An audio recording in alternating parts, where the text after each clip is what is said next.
Shabbat Shalom, everyone. We're gathered today on the 21st of the 12th month on our Creator's calendar as we comprehend it, which happens to line up with the 1st of March on 2025 on the Gregorian calendar.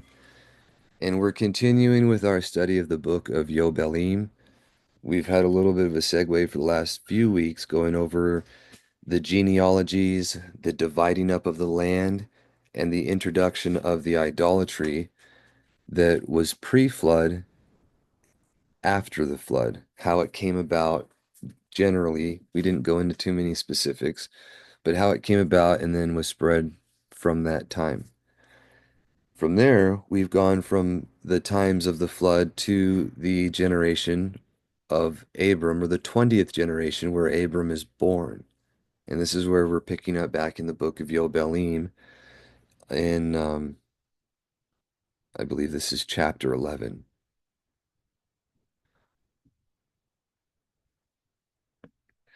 So, just to recap, from the time of the flood to here, you can have as little as 200 and I believe it's under 250 years.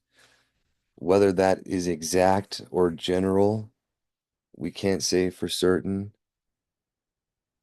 Or I'm sorry, it's not, that's not. From the time of the death of Noah, see, that's where we were confusing things there. It has the death of Noah in the book of Yobelim around the 1600s Anno Mundi, or from the creation, and the flood is in the 13s. He lived for 350 years after the flood, and then it was within his life at the end of that where they were parting up the land. There was kingdoms, if you will, being given out to sons and children's children. But after his death is when they started having the general kingdoms, wars, schisms, idolatry first, and then the error that came from it afterwards. It was from 4 generations after idolatry was introduced amongst them that Abram is born, just like the scriptures say that those that hate him, their iniquity is held on to the children to the third and fourth generation, right? But here we go. It says, and in the 7th year of this week, 1876 Anno Mundi, she bare him a son, and this would be Terach's wife Edna. Okay. And he called his name Abram, by the name of the father of his mother, for he had died before his daughter had conceived a son. And again, this was one of the first instances that I'm familiar with in scripture where a man was given the name of his grandfather and it skipped a generation. The ancient history of Caledonia generally has in their laws of the altar that the son would carry on the name of their father, the firstborn, to perpetuate his seed or his name in the world.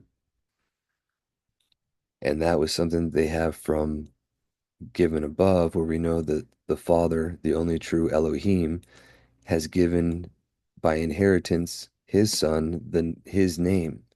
And we have many instances and proofs of that, which is why we usually call him Yahuah, Yahushua, the fullness of his revealed names, and both being given pre-carnate before he came in the flesh. He was known as Yahuah. He was seen by men, and no one has seen the Father. He was called Elohim and worshipped. And this is our Mashiach, who says before Abram was, I am, Ahia, right? This is, and the child began to comprehend the errors of the earth, that all went astray after graven images and after uncleanness. Not always the images. There was a schism between the idolaters of Egypt generally and those that were of the Grecian nature, where the Egyptian idolaters venerated not images, but animals with characteristics that they associated with their heroes they venerated. They didn't worship the animal itself, but in conjunction or worshiped it to venerate the one that it represented. In the same way that the Greeks and others would worship a statue, the Babylonians and the Greeks would worship literal statues or idols in place of the ones that they venerated.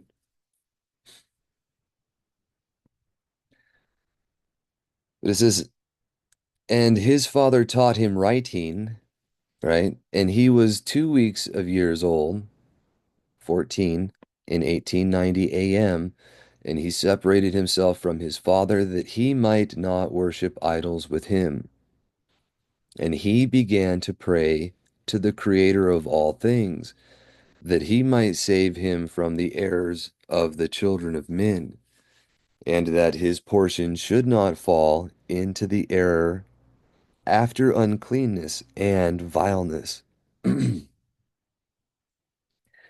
And the seed time came for the sowing of seed upon the land, and they all went forth together to protect their seed against the ravens, because the birds at the time where Terach was born had been eating the seed and causing a famine for the people of the land, if you recall. A condition reflecting the truth spiritually in their lives. And Abraham went forth with those that went, and the child was a lad of 14 years. That word lad in English is from the Hebrew yalad, which is a child. You just drop the yod. And there's also the Chaldean version that's very similar, but I can't remember that at the moment. And a cloud of ravens came to devour the seed, and Abram ran to meet them before they settled on the ground, and cried to them before they settled on the ground to devour the seed, and said, descend not, return to the place where you came. And they proceeded to turn back. So he spoke, and they listened because he had dominion over them even as a child, because he was choosing to be obedient to the Almighty. This is something that no other man had, because no one else was choosing that from the heart.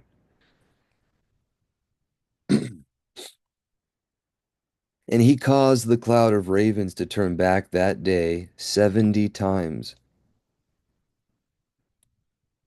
And of all the ravens throughout all the land where Abram was settled, there was not so much as one.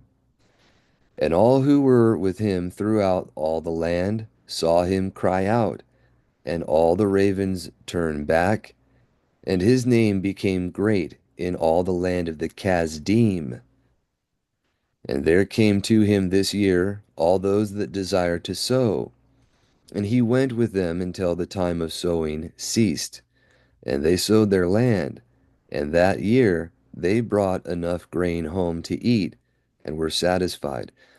So of all the people there, he was the only one that can get the ravens to leave them alone. And he was used throughout the land to help the people. And he did this of his own volition. You don't see him trying to extort people or get paid for it, but out of the kindness of his heart, doing good deeds and benefiting those that he's able to.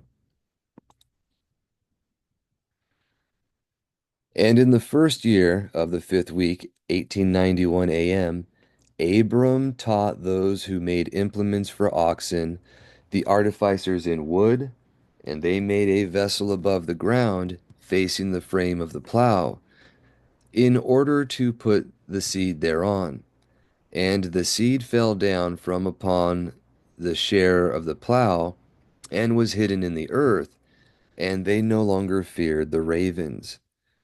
And after this manner they made vessels above the ground on all the frames of the plows, and they sowed and tilled all the land according as Abram commanded them, and they no longer feared the birds. And that was when he was 15 years old. I want to point out that that implement was actually discovered in that very area, of the Kasdim or Mesopotamia. They found artifacts that show that very thing in drawings and other things. I want to find it for you. There's a book called Missing Links Discovered in Assyrian Tablets by E. Raymond Capt. I'll try to show you a picture really quick if I'm able to. Please forgive me if I'm not.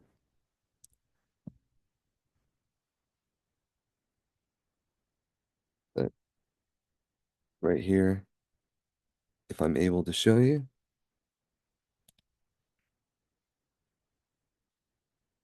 All right, anyways, right here, if I'm able to show you, I don't think you can see it.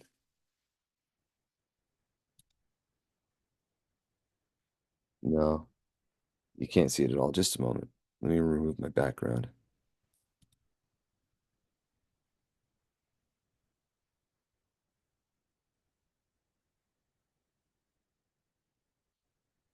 Anyways, I can't do that right now. I don't know how to fix it so easily. Please forgive me. I'll put screenshots of this book for everybody because it's important, but it's not it doesn't have the most accurate information in all places, especially when you go further into antiquity. But it does show on page 12 the very image of these implements, a plow with a cedar attachment from the Kassite seal from the second millennium BC. And they they talk about how the Sumerians plow with stone, and then they use these plows with funnel-shaped containers with seed that filtered down through the funnels as oxen pulled the plows. And it exactly matches what we just read about, but in the book here, he doesn't attribute it to Abram. That's something that we only find in Yobelim. I believe that this actually has it predating Abram's time, where we know that he was actually the one that it was contemporary with. So, anyways, this book shows the history of the Northern Kingdom and how generally the Celtic and German peoples came from them. It shows through the link of the Assyrian tablets translated, showing that the Qumri or the Sumerians came from there, as well as the Scythians and others, and then eventually they went into Europe, as history shows. But that's one of many books on the topic. I recommend it along with others for confirming witnesses for everybody's benefit. But getting back on point, I just wanted to show you that that is a real implement that we actually have confirming witnesses outside of Scripture to show that it existed. But in the secular history that we know, it doesn't attribute it to Abram at all. Here you can see he was the founder or the the inventor of them. Now we go on to Yobelim chapter 12, and this is important. This is the origins of the correction from the errors of everything that's happened since the flood, and even pre-flood, but generally what's been brought in to the sons of Noah after his passing in particular. And it came to pass in the 6th week, in the 7th year thereof, 1904, or this is what we'd call the 21st generation, because you had Lot alive at that time, who is the the nephew of Abram, who's the 20th generation, right? This is, and it came to pass in the 6th week, in the 7th year thereof, 1904 AM, that Abram said to Terach his father, saying, Father, and he said, Behold, here I am, my son. And he said, What help and profit have we from those idols which you do worship, and before which you do bow yourself? For there is no ruach or spirit in them, for they are dumb forms, meaning they can't speak, and a misleading of the heart. Worship them not. Worship Yahuah, the Elohim of Shamayim, who causes the rain and the dew to descend on the earth, and does everything upon the earth, and has created everything by his word, and all life is from before his face. Why do you worship things that have no ruach in them? For they are the works of hands, and your own shoulders do you bear, on your shoulders do you bear them, and you have no help from them, but they are a great cause of shame to those who make them, and a misleading of the heart to those who worship them. Worship them not. Now, I want you to see he directly ties that idolatry into the misleading of the heart. What we read last week about how first magic was used to bring in idolatry, and then through the worship of these things that could not correct bad behavior, it led to people doing things that were evil towards one another. And you'll find a direct contradiction or contradistinction between that behavior and the behavior of Abram and his children, who are guarding the commands of their creator, not worshiping idols, and therefore actually having compassion and love and beneficence and other things that are true. You can fake it for a while without true love, but the scriptures clearly say, and I believe it's in the recognitions of Clement, that self-love is the foundation of all good. And if you do not truly love yourself, you cannot truly love another.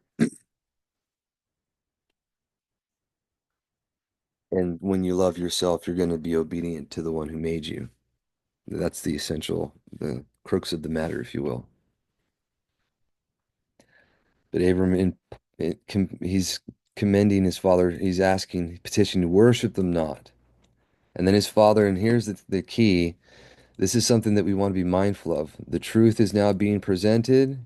He's now giving an option, and this is what the response is. And his father said to him, I also know it, my son.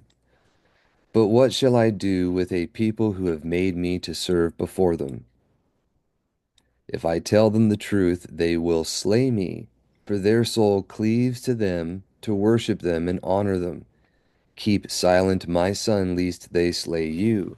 So from fear of men, he did that was unlawful. Okay. But he knew it wasn't true himself. And these words he spoke to his two brothers, meaning Abram tried to petition them that they were worthless idols, and they were angry with him, and he kept silent. And in the 40th Yobel, in the second week in the 7th year thereof, 1925, so you can see 21 years later, okay,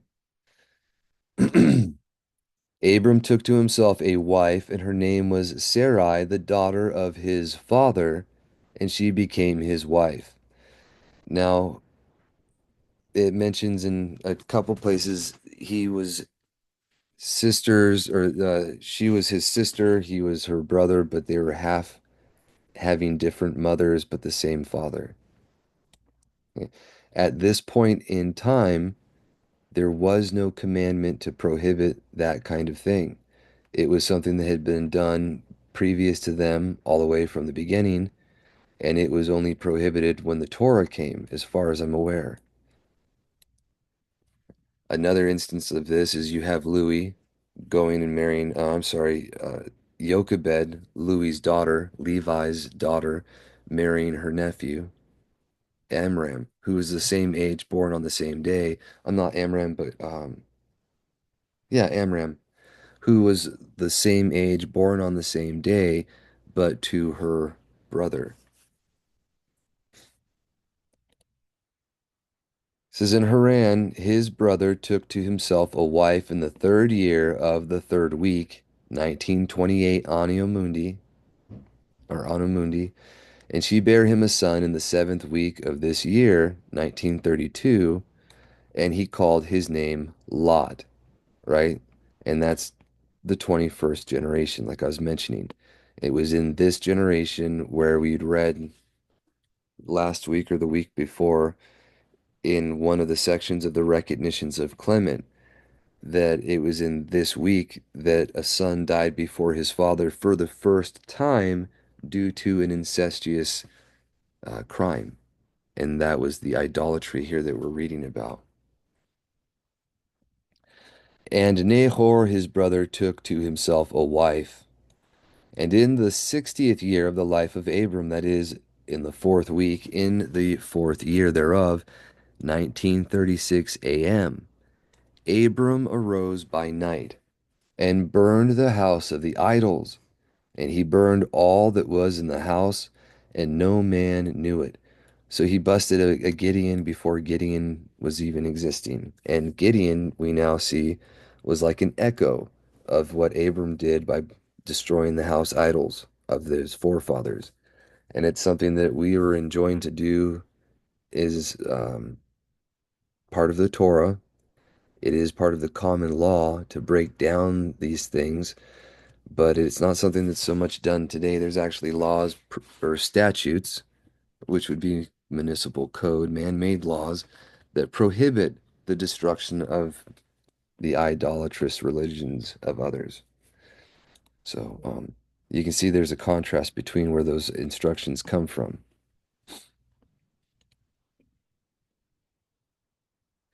It says, "And they arose in the night and sought to save their mighty ones from the midst of the fire, and Haran hastened to save them.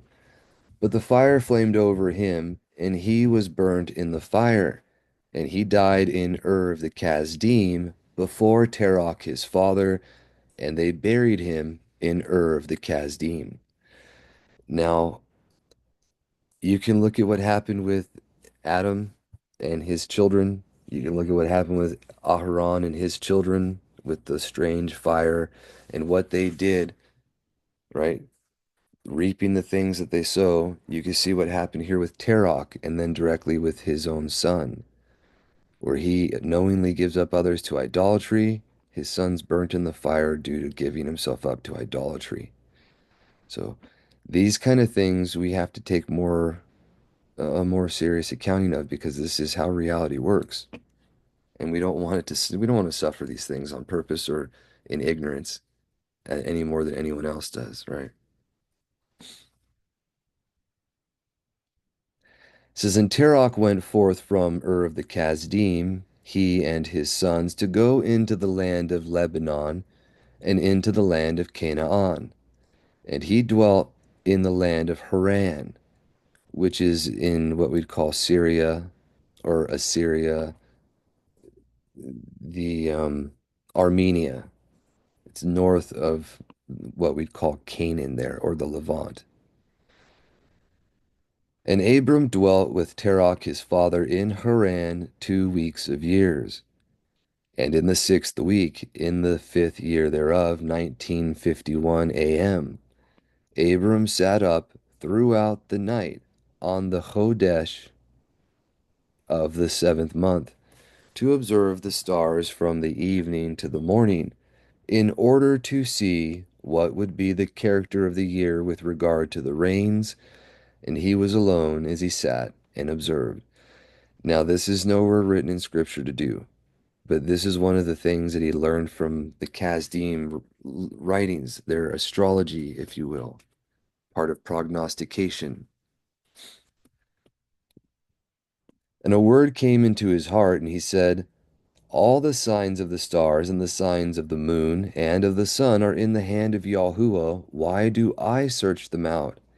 If he desires, he causes it to rain morning and evening. And if he desires, he withholds it. And all things are in his hand." And this is him being inspired with the truth, where flesh and blood did not reveal this to him, but the Father above. Okay? And he prayed that night and said, "My Elohim, Yahuwah Most High, you alone are my Elohim, and you and your dominion have I chosen."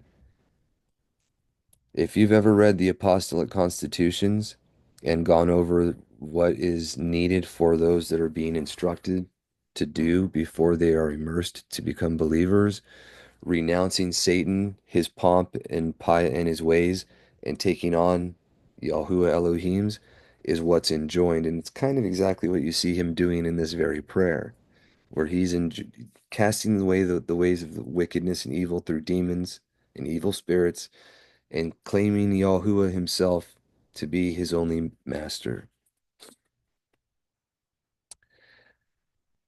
And he says, "You alone are my Elohim, and you and your dominion have I chosen, and you have created all things, and all things that..."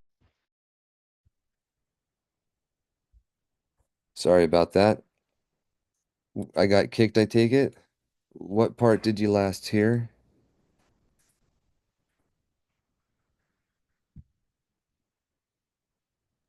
You and your dominion have I chosen.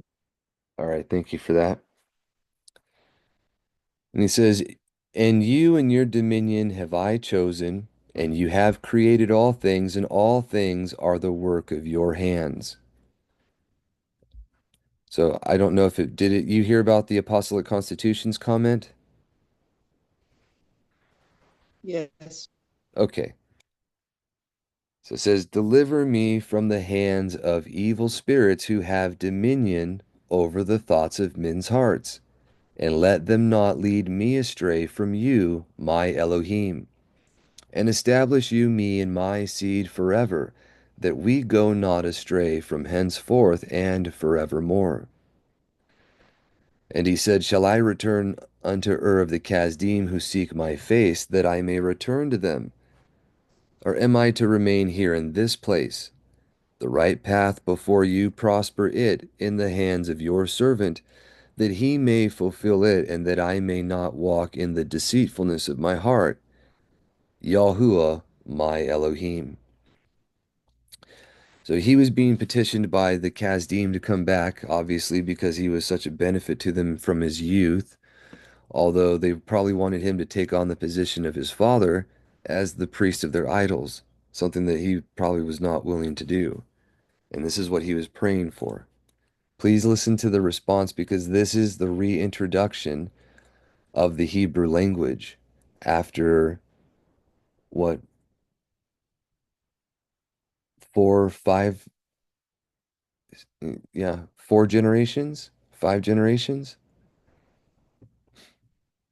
Something else that we have to keep in mind when we're thinking about the early history and the things that were going on, because a lot of the words were originally Hebrew and then morphed into the languages that they became from the Tower of Babel. And then Hebrew became a language again and has later influenced others as they went, as we've already covered before. That's not important for right now. It says, "And he made an end of speaking and praying, and behold, the word of Yahuah was sent to him through me." And this is the key because this is the thing that we see quite often. The one speaking to Moshe here is the one who's the mediator between Elohim and men. It says, "Get you up from our country and from your kindred and from the house of your father unto a land which I will show you, and I shall make you a great and numerous nation." This is the messenger speaking the word of Yahuwah, right? "And I will barak you, and I will make your name great, and you shall be Baruch in the earth, and in you shall all families of the earth be Baruch. And I will barak them that barak you, and curse them that curse you. And I will be a Elohim to you and your son, and to your son's sons." Notice that he's very specific. You and your son, singular, and to your son's son, singular, and to all your seed, then plural. Okay? "Fear not, from henceforth and unto all generations of the earth, I am Yahuwah, your Elohim." And Yahuwah Almighty said, "Open his mouth and his ears, that he may hear and speak with his mouth, with the language which has been revealed. For it had ceased from the mouths of all the children of men from the day of the overthrow," which again we read in the recognitions was the 15th, 16th generation time. And then Nimrod reigning in the 17th from Babylon. And from there, the superstitions and mystery religions was spreading like a cancer throughout the world. "And I opened his mouth," the one speaking to him, right? "And his ears and his lips, and I began to speak with him in Hebrew, Whether this originally said Hebrew or not, I can't say for certain. The only the only times I see it written in Hebrew is in later books or other things that talk about it. But in the Bible itself, when it talks about the language of the Yahudim, it says Yahudith. Yod He Wah Dalet Yod Tau. Yahudith. Like Judith, like the name for Judith from the book or the apocryphal book, Yahudith, very same word. It's the language of those who confess, acknowledge, and praise Yahuah. But Hebrew is to pass over. We already know about that one. I just want to give you that there is a distinction. It mentions Hebrew being the tongue of creation here, but whether or not it originally said Hebrew or not, I can't tell you. And he took the books of his fathers, excuse me, of his fathers, the books of Shem, right? And these were written in Hebrew, and he transcribed them, and he began from henceforth to study them, and I made known to him that which he could not. And he studied them during the 6 rainy months. Now, we don't know where these books were that he'd gotten them from, but remember, the area that he's in is literally the same area that we would call Ararat, or the kingdom of Urartu later on. And we know that that is generally Eastern Turkey, and that's exactly where the Noah's Ark was found by Ron Wyatt. It's quite possible that the books were in the ark that was still very well preserved and known at that day at the top of that mountain. Can't say for sure. Um, it would be wonderful if we were able to actually find them there, though. And whether they could be still preserved or not, I wouldn't gainsay it. We have perfectly preserved scrolls and other things from over 2,000 years ago, from the time of Moshe, that's supernaturally kept. We can have the books that were written before then as well. Although I would contest that they were probably transcribed because if Noach's wife's sarcophagus was 18 feet, and men were generally much larger before the flood than they were afterwards. Another reason why the first few generations after the flood were generally the ones venerated as the elder deities of pagan religions is because of their longevity. They lived for long times and they were much larger, right? They were also doing things that we call of a magical nature to wouse men's minds. But that's neither here nor there. It could be that the books were too large for him to carry around, and that's why they had to be transcribed as well.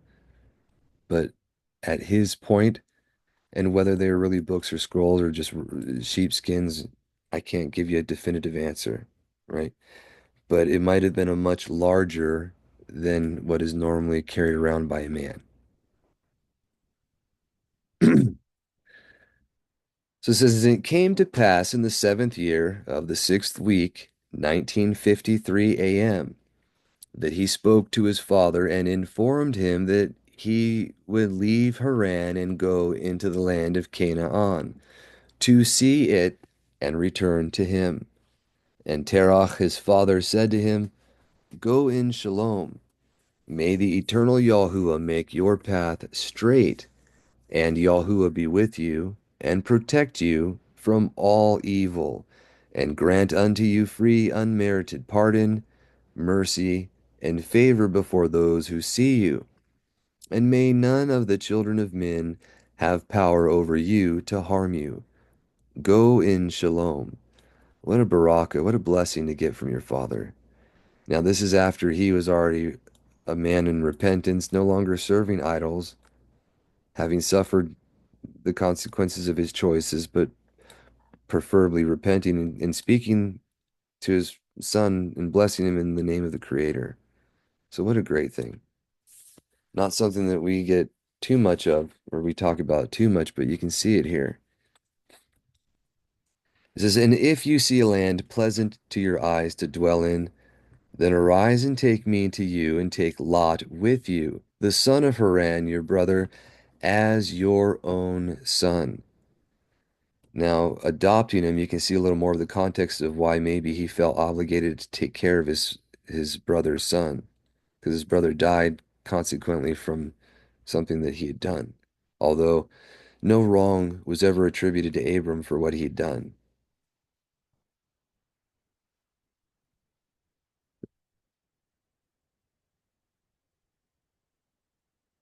And Nahor, your brother, leave with me till you return in Shalom, and we go with you all together. All right, Yobelim chapter 13. Abram leaves Haran and goes into Canaan. Now, some of the mentions here and some of the things that we've been reading, we're not going to go into too much detail, but it talks about the infighting between Canaan and Mitzrayim, or the Egyptians and the Canaanites later on here, which was what closes the border and is a cause of why Moshe's father is separated from his wife for 40 years while he's building the sepulchres of his fathers in Canaan. But it's a thing that had gone on for a while. And you can see here the buddings of these things and the fact that not all the Canaanites were in the land of Canaan that we call it. Not all of them were cursed until they came back. Some of them were migrants that had been in what we call Egypt, or on the eastern side of the delta there as shepherds. They were shepherd pastors or royal shepherds, shepherd kings, the Hyksos as they were known, that they had been fighting with the Egyptians for a while. When you look at the Phoenician history and the things that they make known, Menethos Menethos's Egyptian history, with its long succession of dynasties one after another, was intentionally made to make it precede the other idolaters and have prominence in that capacity. But in reality, the dynasties were contemporary and not successive in many instances, and not all of them were even Egyptians. Some of them were Canaanites that were there, hence the Hyksos and the other things that were going on. But when you can tie it all together, something that I have not myself personally done, I'm only getting the beginnings of these things, but it absolutely lines up with the infallible scriptures, the things that we know are true from His Word. And you can see that the actual real histories that we have, the literal reality of the way things turned out for us, can be traced to their beginnings, right to these men from Scripture. But the point I make for that is some of these people that he is in covenant with are Canaanites in the land, but there are others that come in that are also Canaanites that are distinguished from them because they weren't there generally. They're the Phoenician history goes into more nuances about that, quotes the scriptures and places where you can see the differences there for your perusal and study. I highly recommend everybody to check that book out if you're interested in learning history, filling in the gaps for things that we don't have, and trying to make sense of the muddied waters that we have through modern scholarship. If you pretty much ignore everything that they say, you study scripture and you look at these books that predate these men, you'll have a much better chance of comprehending what's really going on. And I don't mean that to be disrespectful to anyone that's sincere in studying history that may believe things that aren't true, but it is generally the fact. So, chapter 13. And Abram journeyed from Haran, and he took Sarai his wife, and Lot his brother Haran's son, to the land of Canaan. And he came into Asher, and proceeded to Shechem, and dwelt near a lofty oak. And he saw, and behold, the land was very pleasant from the entering of Hamath to the lofty oak. And Yahuah said to him, to you and to your seed will I give this land. So that's the promise. And the promise, no covenant, no Torah given. This promise is not able to be alleviated, right? He fulfilled it, and he will fulfill it. And he built an altar there, and he offered thereon a burnt sacrifice to Yahuah who appeared to him. And he removed from there to the mountain Bethel, on the west of Ai, or sorry, on the west and Ai on the east, and pitched his tent there. And he saw, and behold, the land was very wide and good, and everything grew thereon, vines and figs and pomegranates, oaks and what ixies is another type of trees, and terebinths and oil trees, and cedars and cypresses and date trees, and all trees of the field. And there was water on the mountains. And he Baruch Yahuah, who had led him out of Ur of the Kasdim, and had brought him to this land. By his time, if you remember, it mentions in scripture that a beautiful oasis or a beautiful land is made a desert because of the evil of those that dwell in it. And from the generation of his father, from the 19th generation on, you had famine and poverty, desolation being brought in to that area. So it probably would not have been as fruitful as you can see the land of Canaan here is.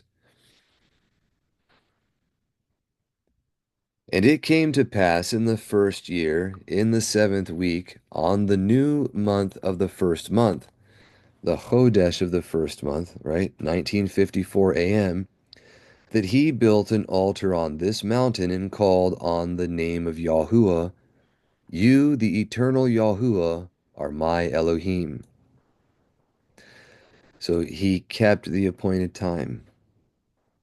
And he offered on the altar a burnt sacrifice unto Yahuah, that he should be with him and not forsake him all the days of his life. And he removed from there and went towards the south. And he came to Hebron, and Hebron was built at that time. And he dwelt there 2 years.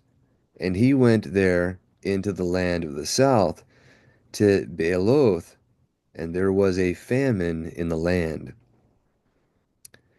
And Abram went into Egypt in the third year of the week, and he dwelt in Mitzrayim 5 years before his wife was torn away from him.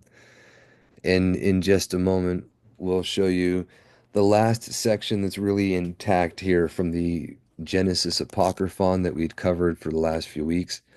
It actually has the first-hand account of Abram's writings, where he was in Egypt and elsewhere. So you can see a little bit of what he was going through personally at that time. You'll also find his wife explained in detail by Pharaoh's henchmen and how beautiful she was and the reason why she was taken.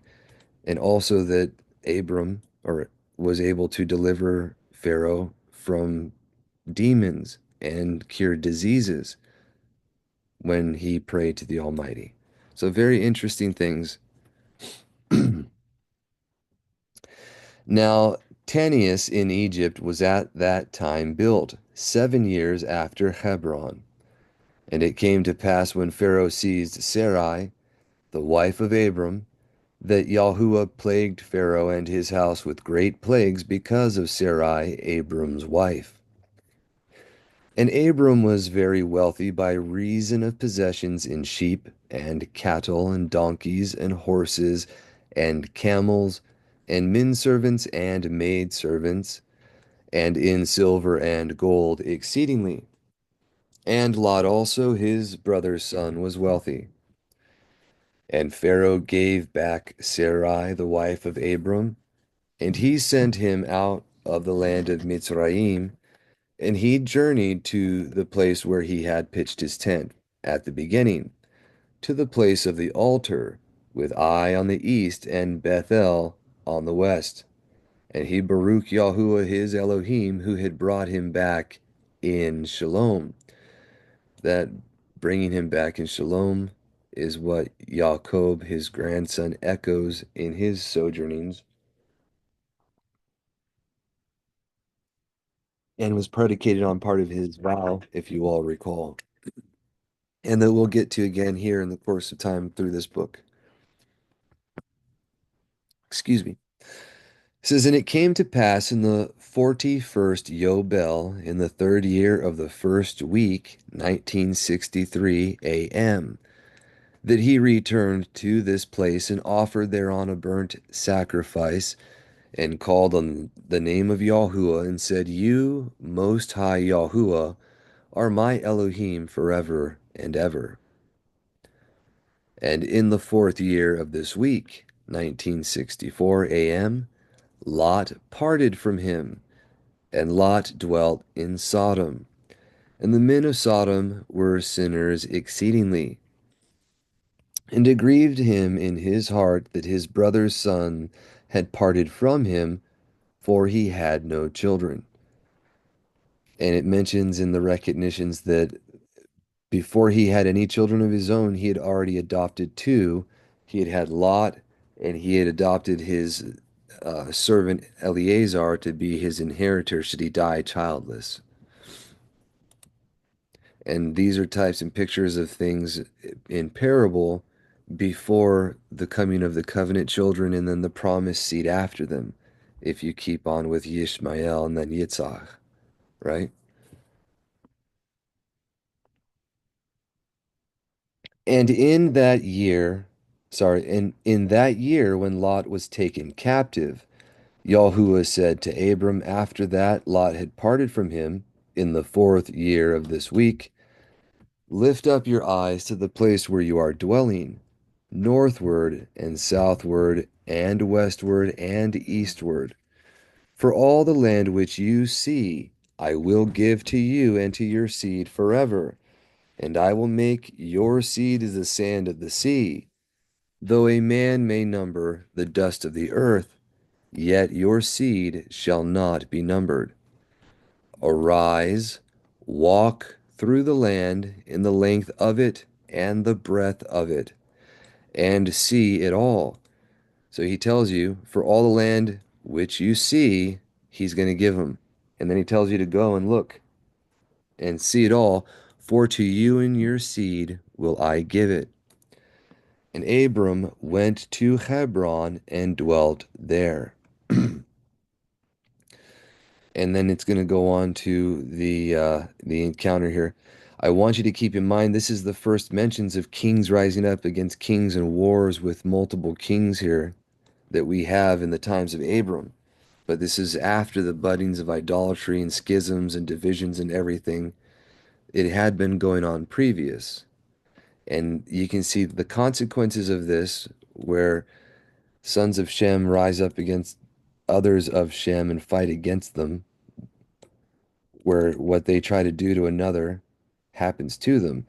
The kingdom of Elam ceased to exist, just like the kingdom of Assyria, the kingdom of Babylon, because his word is true even before it was given. And it was a pattern that was playing out so that when he said it, people that were his can see the truth, fear him, and then not do the things that would cause it. In the same way that we're supposed to learn these things in regard to the future judgment, now that Yahushua has come in the flesh and declared these things, right?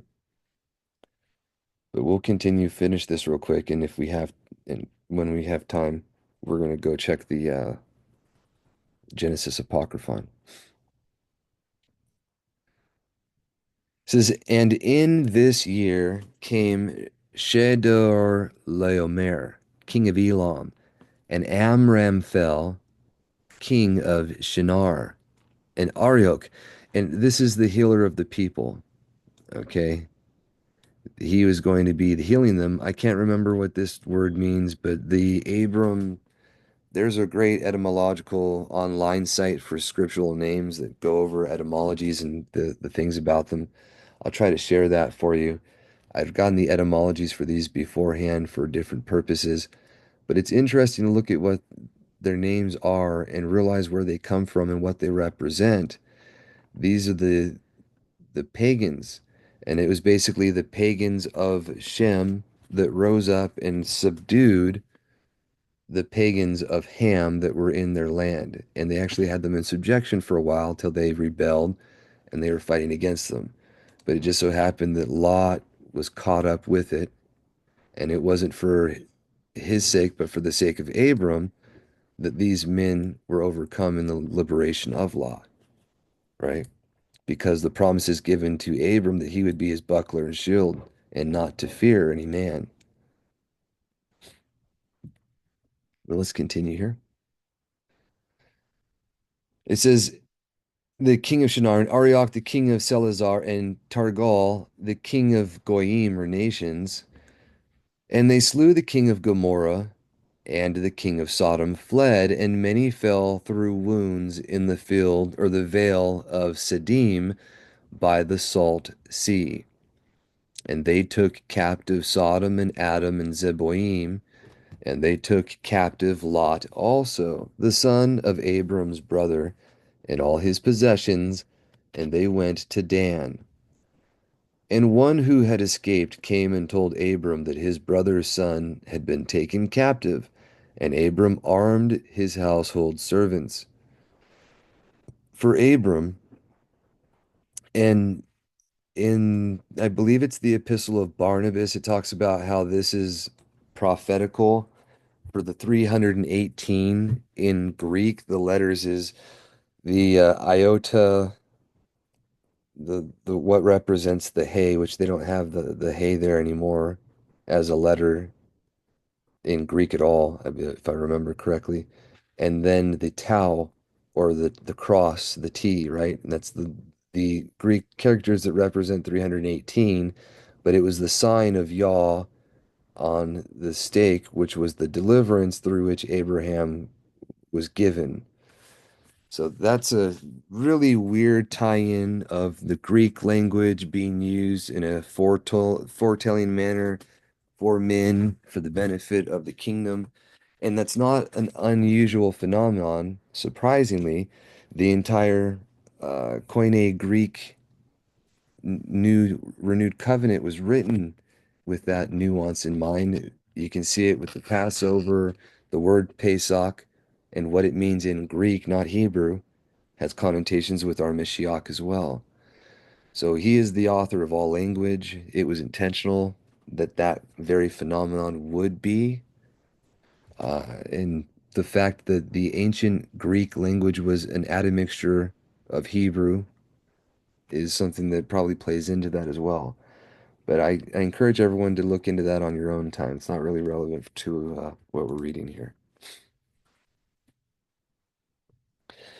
And it says, for Abram and for his seed, a tenth of the first fruits to Yahuah, and Yahuah ordained it as an ordinance forever that they should give it to the Kohanim who served before him, that they should possess it forever. And that's speaking of the tithe that Abram gave to Melchizedek. Although this is missing, usually it will have a dot, dot, dot showing there's missing text um, where he meets with Melchizedek. It usually covers it in the Bereshit, Genesis, a little more detail, but this one actually had it missing. For whatever reason, that part was not ever translated and carried down to us, probably because it carried over who Melchizedek was more clearly than, um, and it clearly showed that it was not Shem. But we don't have it with us, and we can only speculate at this point. It says, and to this Torah there is no limit of days, for he has ordained it for the generations forever, that they should give to Yahuah the tenth of everything, of the seed, and of wine, and of oil, and of cattle, and of the sheep. And he gave it unto the Kohanim to eat and to drink with joy before him. And the king of Sodom came to him and bowed himself before him, and said, our Lord Abram, or our master Abram, give unto us the souls which you have rescued, but let the booty be yours. And Abram said to him, I lift up my hands to the Most High Yahuah, that from a thread to a shoe latchet I shall not take aught that is yours, lest you should say I have made Abram rich, save only what the young men have eaten, and the portion of the men who went with me. Aner, Eshcol, and Mamre, these shall take their portion. And these are his three friends that were in, he had a league with them, and they went with him. Whatever they took as their portion, he had nothing to do with, right? Okay, so before we continue on with the vision that he has, I want to carry over into the portions we just read on the first-hand account from Abram himself. So please give me just one. All right, now this is the part of the Genesis Apocryphon, page 68, where we're still talking about the dividing up of the land with Noach's children and what was given and the dividing of their allotment. You can see it's very fragmented. And then right here, it starts talking, I believe this is where it goes up to Abram's writings. It doesn't give anything specific here, but it talks about how he went up in the night and he's talking with them and he wants him to wander, just like he had mentioned where he was going, right? And he says, and I was going south to Moreh, and he went until he reached Hebron. Now, I built Hebron for that region, and I lived there for 2 years, just like it's mentioned for Yobelim. But this is first person. Say, now there was a famine in all of this land, but I heard that there was wheat in Egypt. So I set to go to the land that is in Egypt. And there was, and it says, and I reached the Cameron River, one of the heads of the river, and I said, enter, in fragments here, until now we have been within our land. So I crossed over the 7 heads of this river, which afterwards enter into the great sea of salt. And after this, I said, meaning, I believe the 7 heads, the delta goes into the Mediterranean, right? Or it was going, it could have been the Salt Sea and then leading up to that, but I believe this was going towards Egypt. And he says, after this I said, now we have left our land and entered the land of the sons of Ham, the land of Egypt. This is why I think it was the delta. And this is the crossed over right here. If you can find it here,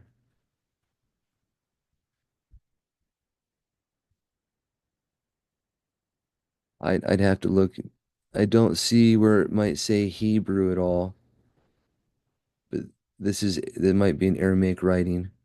So I'll look again. Either way, this is the area we were just covering where Abaris is, and Abaris is the word for crossed over, where you would go from the land of what we call Goshen into the land of Egypt proper.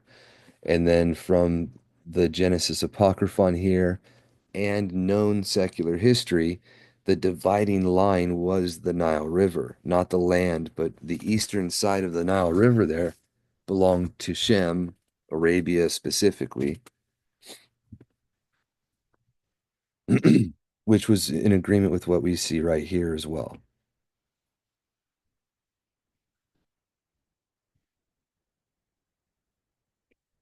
It says, now I, Abram, dreamt a dream in the night of my entry into Mitzrayim. And that would have been right here, Chalamot. So I'm sorry, the first vacant section beforehand would have been later on. So I'll look for that later where I'm going to try to see where it says Hebrew here. And then if I find that, I'll show you. But this is the dream, if you remember, where he has his wife say that she is his sister, which is not, it is not complete lie, but is not the complete truth. This is where he got the idea to do that. He had a dream. It says, now I, Abram, dreamt a dream in the night of my entry into Mitzrayim. I saw in my dream that there was a single cedar and a single date. This is significant too, a date palm having sprouted together from one root. If you're familiar with the Babylonian mystery mythology stuff, we talked about it a little bit. Alexander Hislop covers it a little bit with the Yule log and the Christmas tree, the Asclepius and the snake on the staff entwining serpent, which was originally a chopped off log, and then the palm tree or the victory tree that would sprout from it. Those are all parables and pictures that were first given in the vision from Noach and his being pictured as a tree and things of that nature. The perversion came with the cutting off of the tree and then the growing up of a palm tree and whatnot. And you can see an allusion to that with the king of Babel being cut off, but a stump and a sprout coming from it. And then you can see from here that he himself would be considered a cedar with a date coming from him to represent both Abram and his wife. This is just one of many types of parables that allude to things in what a cedar represents, what a date represents being fruitful and having counsel. There's a whole bunch of stuff here that could be dug into, but I'm just going to allude to that and we're going to keep reading because there's a lot we want to cover. It says, "But the date palm cried out and said, 'Do not cut down the cedar, for the two of us are sprung from one root.' So the cedar was left on account of the date palm, and they did not cut me down. Then I awoke in the night from my sleep, and I said to my wife Sarai, 'I dreamt a dream. On account of this dream, I am afraid.' She said to me, 'Tell me your dream so that I may know about it.' So I began to tell her this dream, and I said to her, 'This dream, that they will seek to kill me, but to spare you. Therefore, this is the entire kind deed.'" Or this is the kol tabota, right? The all or totality of kindness.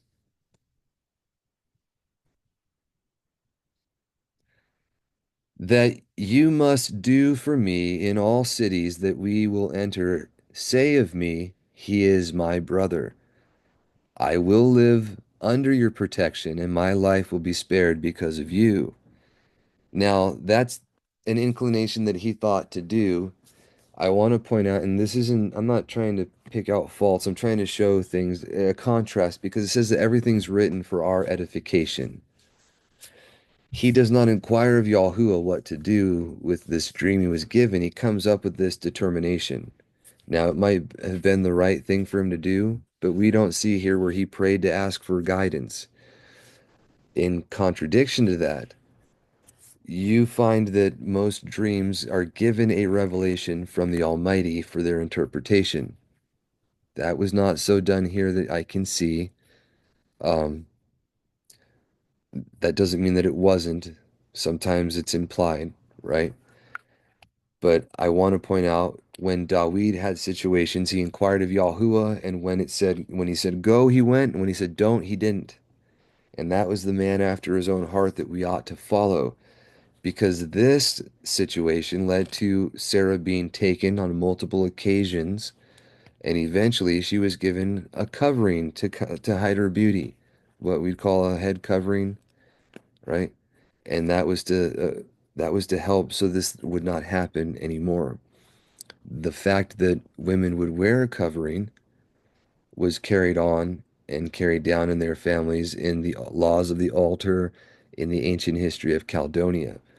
It predates the Torah, but it's something that they were still doing.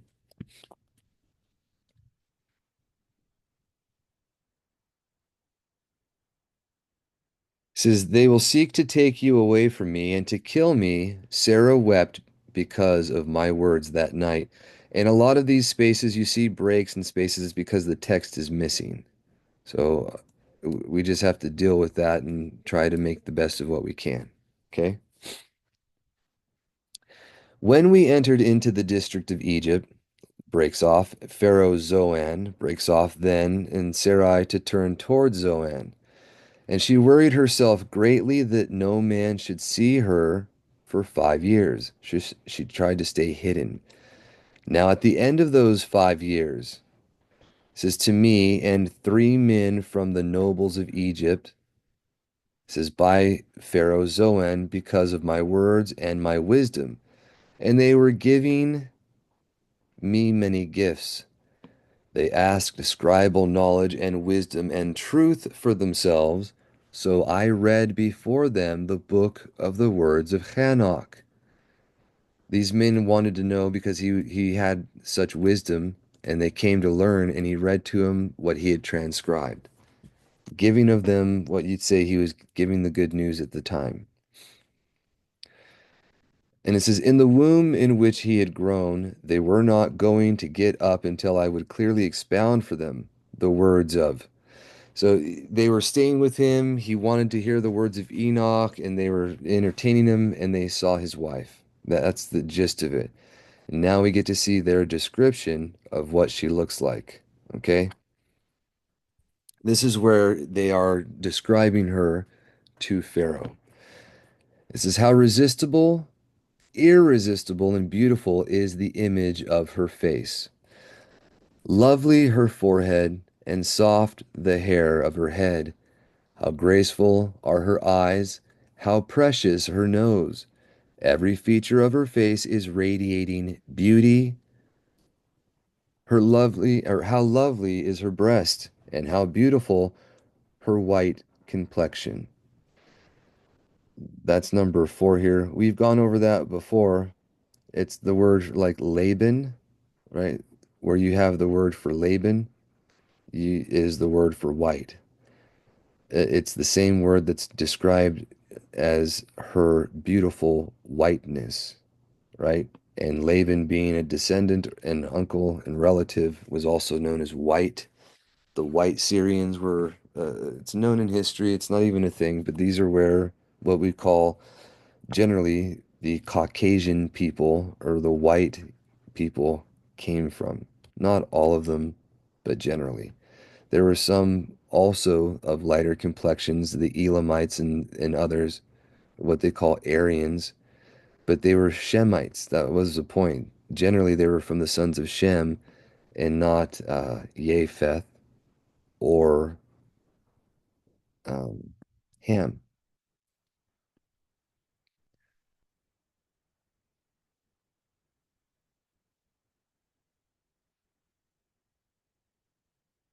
So I don't want to get too much into that one either. And for anyone that wants to pause and look for it, you can read right through here. The verses are lined up one, two, three, and four. So on four, it would be how the beauty of her face is radiating right here, right? And then it goes on, and it will talk about her beautiful whiteness, la Laban, Labena, right? But moving on. And I only mention that because a lot of people, there's a huge movement that wants to make a big issue about skin color and how it's only a particular type and everyone else is Edom or some other crazy stuff. That's nowhere actually anywhere in scripture, though. These are all things that people just kind of make up. What we do have and what we can literally prove, though, is that before Abraham was born, every line of Noah's sons was in his genealogy. And after his time, his children have gone off into every part of the world and have interspersed and become intermixed with every peoples of all colors and types, literally. So, and we have the history for it. It's a wonderful, it's a beautiful history. It's the validation of his word and truth, but it's not seen so clearly if we want to be divisive and, racist or bigots or whatever. It says, as for her arms, how beautiful they are, and her hands, how perfect they are. Every view of her hands is stimulating. How graceful are her palms, and how long and thin all the fingers of her hands. Her legs are of such beauty, and her thighs so perfectly apportioned. There is not a virgin or bride who enters the bridal chamber more beautiful than she. And she was an older woman at the time as well, if you remember. Her beauty surpasses that of all women, since the height of her beauty soars above them all. And alongside this beauty, she possesses great wisdom, or chokmah. Eh, The beauty of the Hebrew women was also a thing that was prized by the Egyptians, as mentioned in the ancient history of Caledonia, for one of the reasons why they were antagonistic against them. Everything about her is lovely. Now, when the king heard the words of Herkanash and his two companions, That the three of them spoke as one, he greatly desired her and sent someone to be quick in acquiring her. When he saw her, he was dumbfounded at all of her beauty, and took her for himself as a wife. He also sought to kill me. But Sarai said to the king, he is my brother, so that I would benefit on her account. Thus Abram, was spared because of her, and was not killed. Abram, wept bitterly, I and Lot, my brother's son, with me, on the night when Sarah was taken from me by force. That night I prayed and and entreated and asked for mercy. Through sorrow and streaming tears I said, Baruch are you, Most High El, my Master, for all ages. For you are Yahuah, or Master and ruler over everything. You are king over all the kings of the earth, having power to enact judgment on all of them. So now I lodge my complaint before you, my master, concerning Pharaoh Zoan, king of Egypt. Imagine if we all acted in such a manner to those that offended us, instead of doing what we do. Imagine what power we'd have in our country if we were pious towards our Maker in such a manner, and we prayed when we were accosted and violated of our rights, and like he is here. Look what happens when you wait on Yahuah and let him requite you. It says, So now I lodge my complaint before you, my master, concerning Pharaoh Zoan, king of Egypt. For my wife has been taken from me forcefully. Bring judgment against him on my behalf, and reveal your mighty hand through him and all of his house, that he might not prevail this night in rendering my wife unclean for me. Thus they will come to know you, my master, that you are master over all the kings, or all the kings of the earth. So I wept and was deeply troubled. During that night, the Most High El sent a pestilential spirit to afflict him, and to every person of his household an evil spirit. It was an ongoing affliction for him and every person of his household, so that he would not be able to approach her, nor did he have relations, it says sexual relations with her. It would have, in the Hebrew, I know no word that means sexual, but yada. In English, we say yada yada, like with lifting up your eyebrows, yada yada, with a sexual connotation. And yada in Hebrew means to know. And it's when you know your wife, is when you have relations with her. So that's the connection there. But it says, Nor did he have relations with her, nor did he know her. She was with him for 2 years. And at the end of 2 years, the afflictions and hardships grew heavier and more powerful over him and every person of his household. So he sent a message to all the wise men of Egypt and to all the magicians, in addition to all the physicians of Egypt, to see if they could heal him and every person of his household of this affliction. But all the physicians and magicians and all of the wise men were not able to succeed in curing him, for the Spirit began afflicting all of them too. And that's what you'd call a contagious disease, right? Now they explain, I believe this is like gonorrhea or something.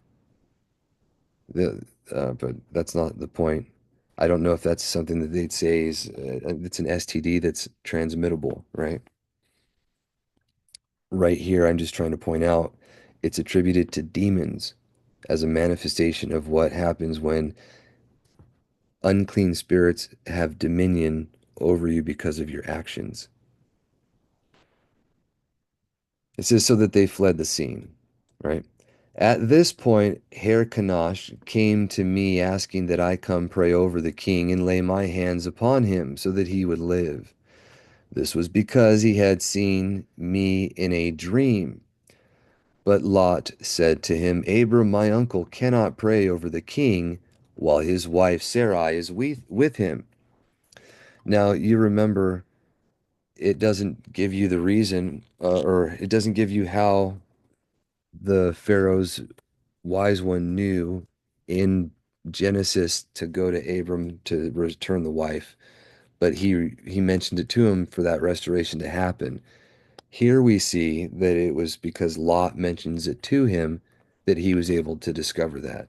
It's another nuance that we just don't have in the Bible, but this gives legitimacy, kind of explains the things in a very normal, regular manner.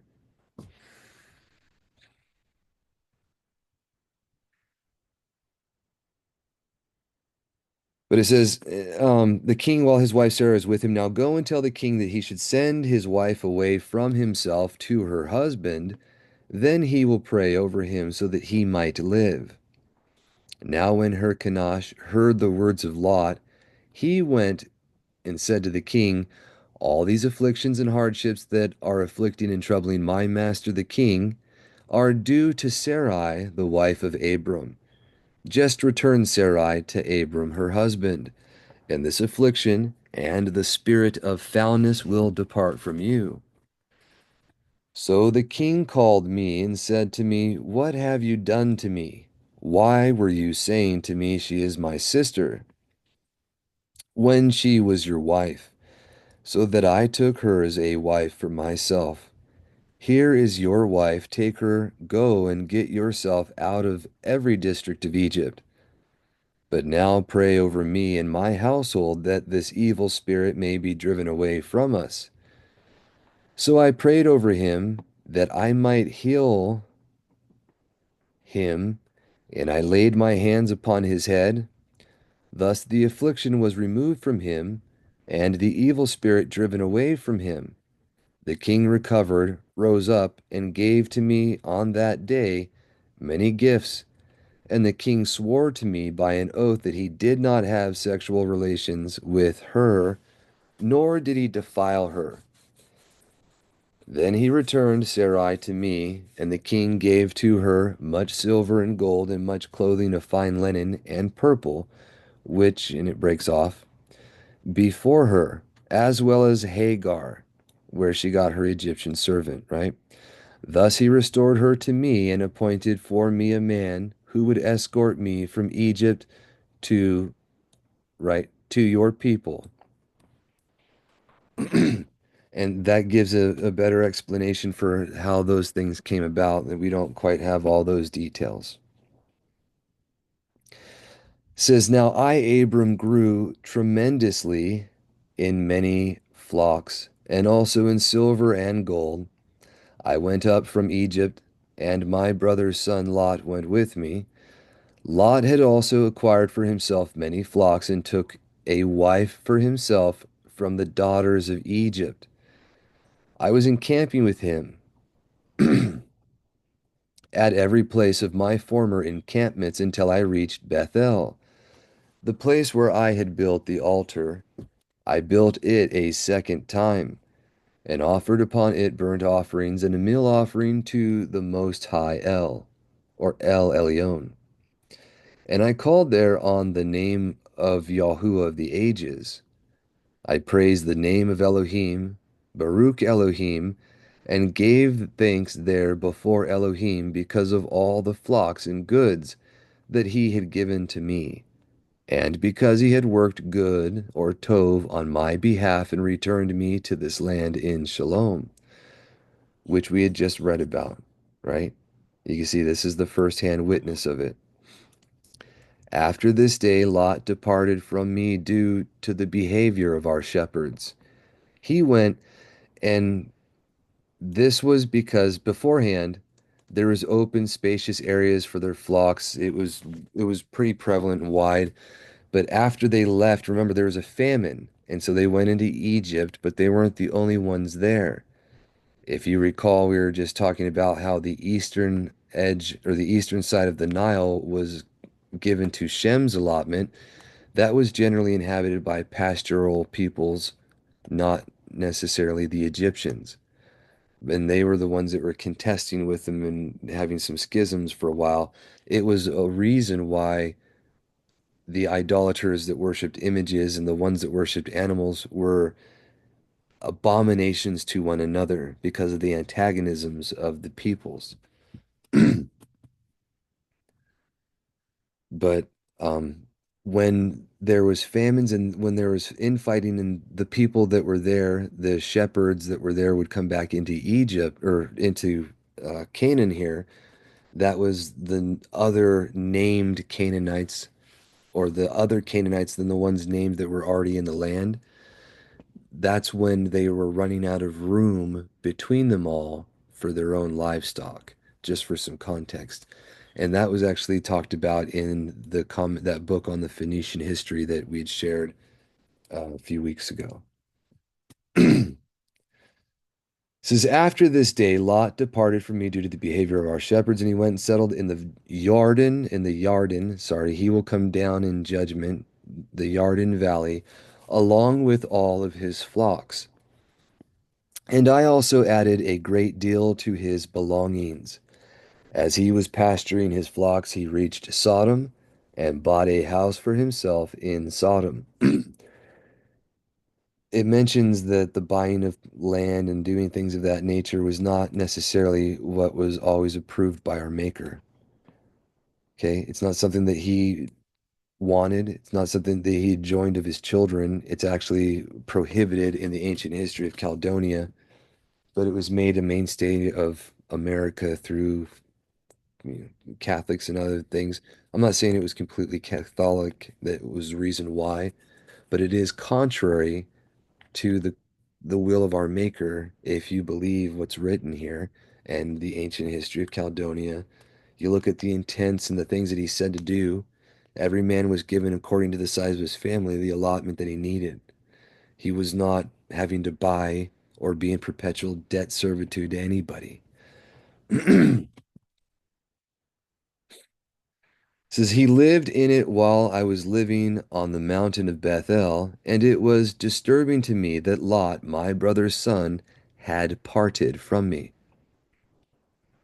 And this is the comforting of Elohim to him. But I want to say, I mentioned that that's not something that he wants because look what happens to Lot. Everything happens according to reason. If we pay attention, we can learn from these things. That's my point. Then Elohim appeared to me in a vision in the night and said to me, go up to Ramat Chazor, which is to the north of Bethel, the place where you are living. Lift up your eye, and that's a very tall mountain. It's where you can see all the area around. This was shown in video talking about the sojournings that he had done. I can't remember which one it was, but there's biblical archaeology videos about the stuff. I'll try to find that, okay? But he says, and lift up your eyes and look to the east, to the west, to the south, and to the north, and see this entire land that I am giving to you and to your descendants for all ages. So on the following day I went up to Ramat Hazor, and I saw the land from this high point, from the river of Egypt, the Nile, up to Lebanon and Sinir, and from the great sea to Haruran, and all the land of Gebal up to Kadesh, and the entire great desert that is east of Haran and Sinir, up to the Euphrates. He said to me, to your descendants I will give all this land, and they will inherit it for all ages. Um, we had looked at this in that map. If you want, we can go back to it. But that's pretty much the whole area of the Middle East right there, right next from the Nile River up to the Euphrates. That whole section of land that was given to Shem, where the Canaanites had ran off the people who it was allotted to. It was going to be restored rather than given to them, as it mentions in the recognitions of Clement. He said to me, to your descendants I will give all of this land, and they will inherit it for all ages. I will make your descendants as numerous as the dust of the earth, which no one is able to reckon. And this is the part that was attributed as a sin when Dawid tried to number the people. He was cautioned by Yahuah not to do so, but because of the evil of the people, Yahuah allowed Satan to be able to lead Dawid into error, to number them so that they could become cursed and a plague can come upon them. Just like we suffer today, things happening in our governments against the people because of what the people are doing offensive to the Almighty. And there's also directly tying into the census. When we have a census and they number everyone in your household, you can guarantee you're going to get sick because you're violating his law. You're making it null and void. It does not work that way. It says, so too will your descendants be beyond reckoning. And truly, they say there's some 8 billion people in the world today, but you can't number them all. And you can't number all the seed of Abraham. We can't even know how many there truly are, beyond what we can imagine in the course of time. Get up, walk around, go and see how great are its length and its width, for I shall give it to you and to your descendants after you unto all ages. So I, Abram, embarked to hike around and look at the land. I began to travel the circuit from Gihon River and came along the sea until I reached Mount Toraz. And then I traversed from along this great sea of salt and alongside Mount Toraz to the east, or Mount Shore. Remember, Tor and Shore are synonymous. The Chaldean changed the S for T, and Taurus is the bull, just like Shore is bull in Hebrew. So it was the Mount of the Bull to the east through the breadth of the land, until I reached the Euphrates River.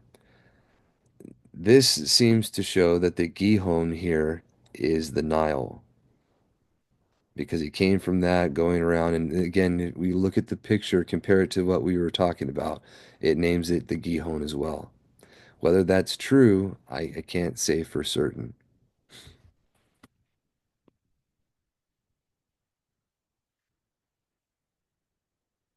But it says, until I reached the Euphrates River, I journeyed along the Euphrates until I reached the Erythraean Sea, and that would have been the sea to the south of the Red Sea there, right?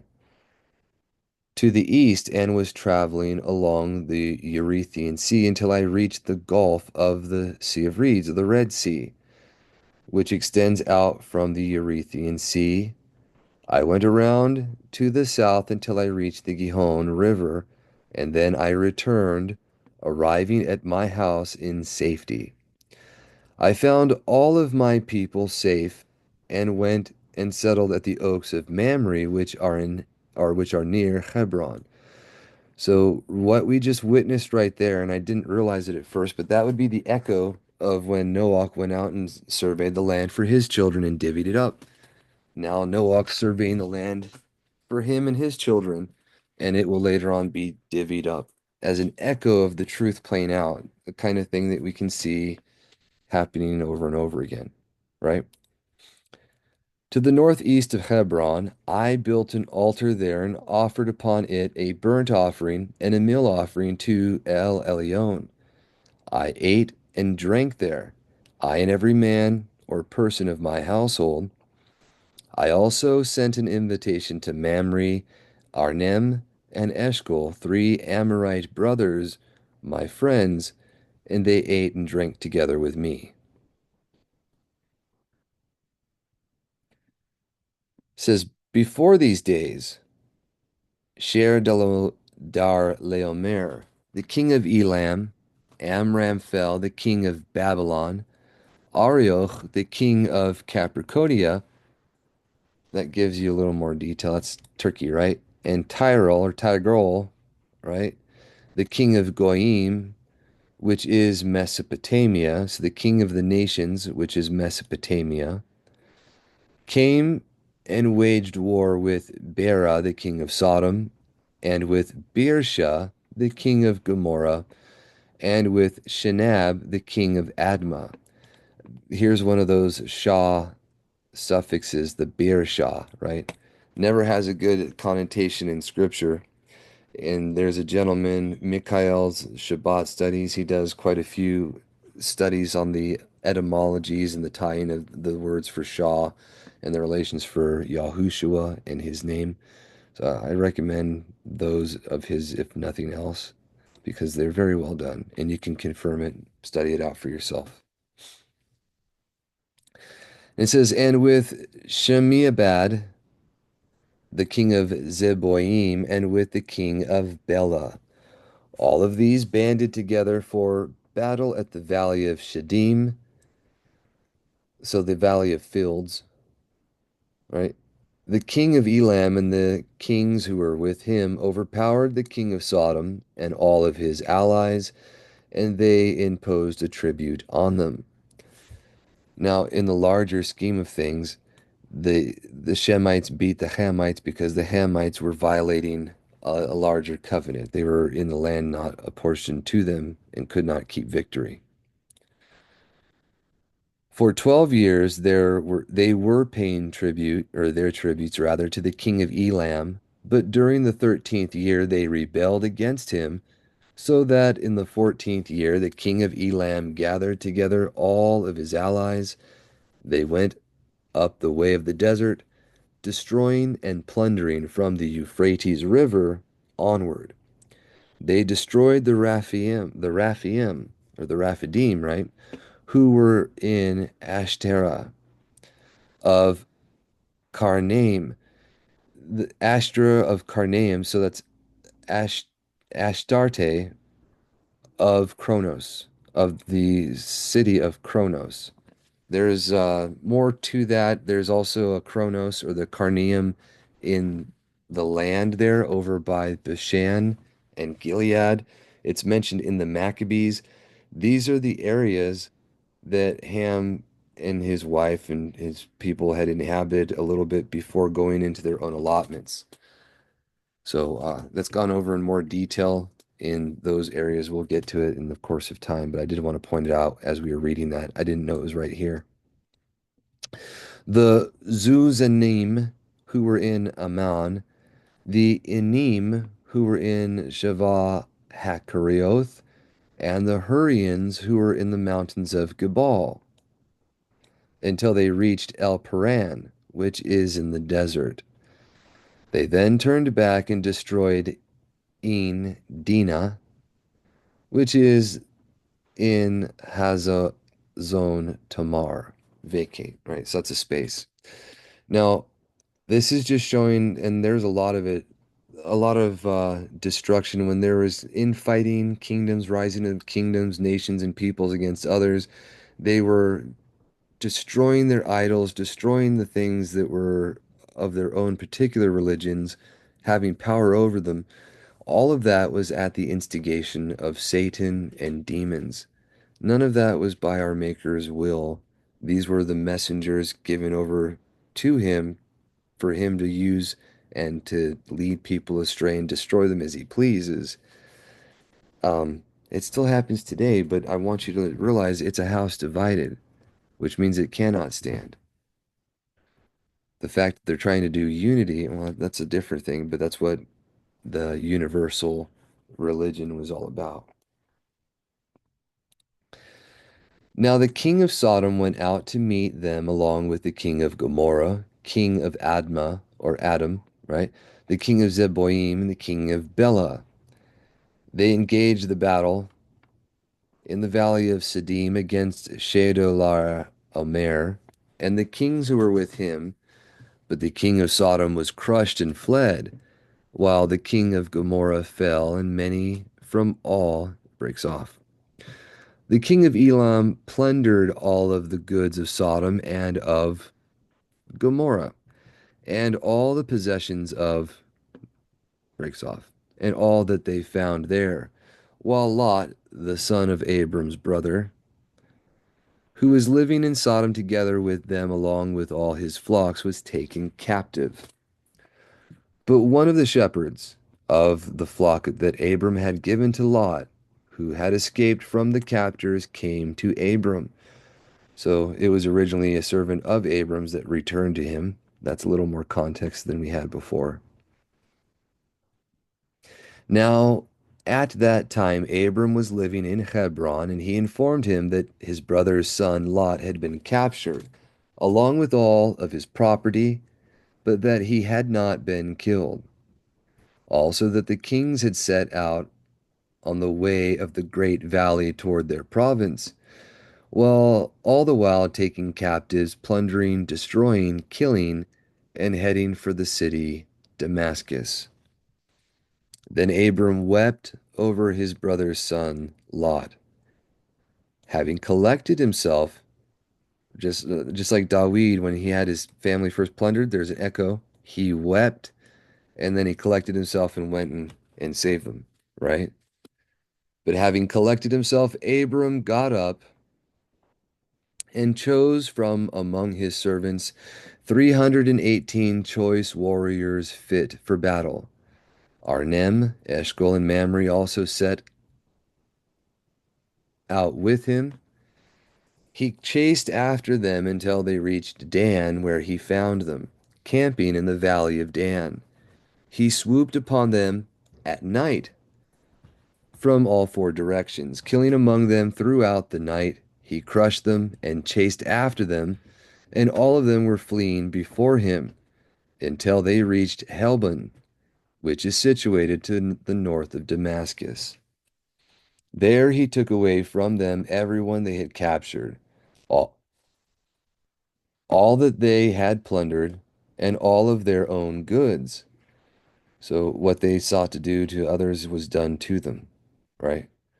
Lot, his brother's son, he also saved along with all, or with his property. All those whom they had taken captive, he brought back. When the king of Sodom heard that Abram had brought back all of the captives and all of the plunder, he went up to meet him. He came to Salem, which is Yarushalayim. Notice that Abram calls it Yarushalayim and Salem before it's ever named that. And this is from, he would have had the writings that were given from Tanakh, where it would have been called that as given in foretelling, right? And Abram encamped in the valley of Sheveh, which is the valley of the king, the valley of Beth Hakarim, or Hakarim. And Melchizedek, the king of Salem, brought out food and drink for Abram and for all of the men who were with him. He was the Kohen of the Most High El, and he Baruch Abram, saying, Baruch be Abram of El Elyon, Yahuah of Shamayim and earth, and Baruch be El Elyon, who delivered those who hate you into your hand. So he gave him a tenth of all the property of the king of Elam and his allies. Then the king of Sodom drew near and said to Abram, My master Abram, give me anyone who belongs to me of the captives with you, whom you have rescued from the king of Elam. But as for all the property, it is left to you. Then Abram said to the king of Sodom, I lift up my hands this day to the Most High El, to El Elyon. Just so you can see, he lifts up his hands, his deen, Yadi, right? He says, unto El Elyon. So that is El Most High. The master of the Shamayim and earth, Mare, Mara, right? Master Yahuah of heaven and earth, swearing that I will take neither string nor sandal strap from all that which belongs to you, lest you should say, all the wealth of Abram from my property. This excludes that which my young men who are with me have already eaten, and also the portion of the 3 men who went with me. They have authority to give you their portions. So Abram returned all of the property and all of the captives, and gave to the king of Sodom. Every one of the captives who were with him from that land he set free, and sent all of them away. After these things, Elohim appeared to Abram in a vision, and this is the part that is now, I think, a little bit past what we covered, and we'll have to recap it when we cover it next time, probably. Yeah. But we'll finish reading what we have here because I don't believe there's too much more. It says, after these things, Elohim, or El, appeared to Abram in a vision and said to him, look, 10 years have elapsed since the day you came out of Haran. 2 years you spent here, 7 in Mitzrayim, and 1 since you returned from Mitzrayim. Now inspect and count all that you have. See that by doubling they have increased greatly beyond all that came out with you on the day of your departure from Haran. And now do not fear, I am with you and will be for you a support and strength. I am a shield over you and a buckler for you against those stronger than you. Your wealth and your property will increase enormously. Abram said, my master Elohim, I have wealth and property in great abundance. Yet what are all these things to me while I, when I die, will go stripped bare, without children? One of my household servants will receive my inheritance. And it's Eleazar that he's speaking of at this point, right here. Eleazar, son of Damascus, he, the one acquiring an inheritance from me. So that's in agreement with what the recognitions say, that before he ever had an heir, he had already adopted two. First Lot, who had left him, and then Eleazar, his servant, who later becomes a prominent member, and a lot of his descendants are among the Persians, right, amongst other people. It says, but he said to him, this one will not receive your inheritance, but one who will go forth, meaning be of his own seed, issued from him. And that is the end, sorry, of what we have there. It doesn't look like there's any more of the account of what we have for Abram. So please forgive me for that. If you give me just one moment, I do want to show you that picture here. There we go. It mentions that, and here's Gabal, here's Kadesh, the mountains of the shore. Mount Shore is over here. But it mentions that he went from the Gihon, or he went from over here this way, up by the Great Sea, over to here, went to the Euphrates, all the way down to the Erythraean Sea, then back over to the river. All of this area, he said, was given to his seed. And that's something that you can see in the course of time was actually fulfilled during the reign of Shalomo, and also um, at the greatest expansion of the land for them was at the Maccabean period. They started getting upwards to that area again, but then lost it to Rome in the course of time. There you see is Mount Torres, or Mount Shore, sorry. And there's Lebanon. Here is the Gihon, as they had it named, the Red Sea, the Erythraean Sea. So he did not go beyond the Tigris here, and he stayed within the borders, but this is Turkey. This would be the Levant, or Palestine as they call it, Israel, Yisrael.